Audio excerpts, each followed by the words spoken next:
Hello everyone, welcome to my training program, and today we're going to learn the for loop. So as we have discussed in the previous lecture, we have two kinds of loop. The first one is while loop and the second one is for loop, and we're going to learn about this one today. So the syntax of the for loop is here. You can see the first one is the keyword for. You have to write out exactly the for keyword here. If you don't, you will get a message, error message from Python. And then we have a variable here. This is a variable we can discuss later, and we have a keyword in here. It's a keyword of Python, so you must write out exactly. And then we have range.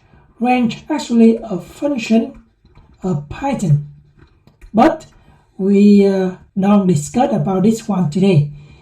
We're gonna talk about this one later in another video.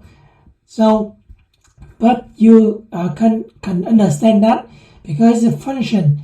So you know it's similar to what we have learned in mathematics.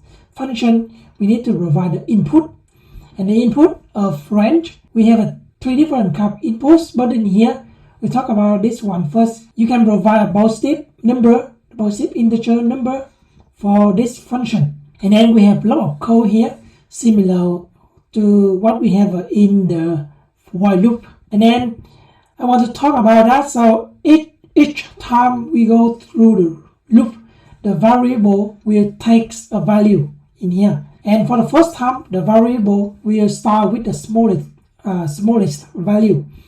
And then in the next iteration or the next loop, the variable will increase the value by 1. Okay, let's talk about the range first. The range function takes two kinds of input. The first one is start, stop, and step, and all of those must be integer numbers. But we have a multiple scenario for a range function here.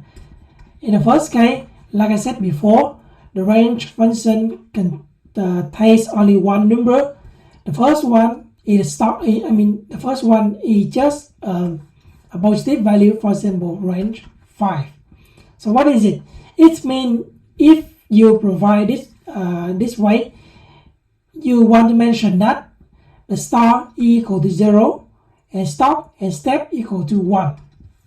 Okay, so for example in here it means you want to cover the interval from 0, 1, 2, 3, and 4.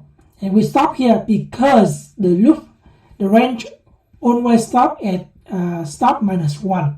So we want to mention that stop equal to 5 here. And the loop will loop until the stop minus 1. So we have only 4 here. And in the second case, we provide a range, and you want to provide clearly the star value here, star. So you can write out 1, 5 here. Okay, so it means the star equal to 1 and stop equal to 5. So you have 1, 2, 3, and 4, and that's it.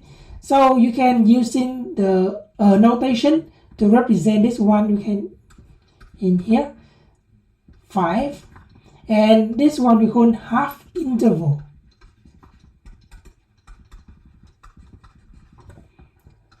Similar to this one, 1 and 5, and this is also a half interval. And the last scenario is you want to define the step value here. By default, the step is equal to 1, but you can adjust the value if you want. For example, 1, 2, and 2. 1, 5, and 2.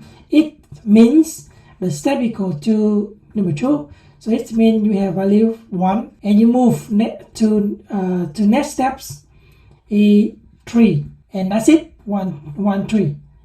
Because if you move to next 2 step, it means you plus 2 is equal to 5. So we out of the interval now, so we cannot take this value. Only 1, 2 is enough. We have an example in here. So it means the variable, like I said before, this one, the variable.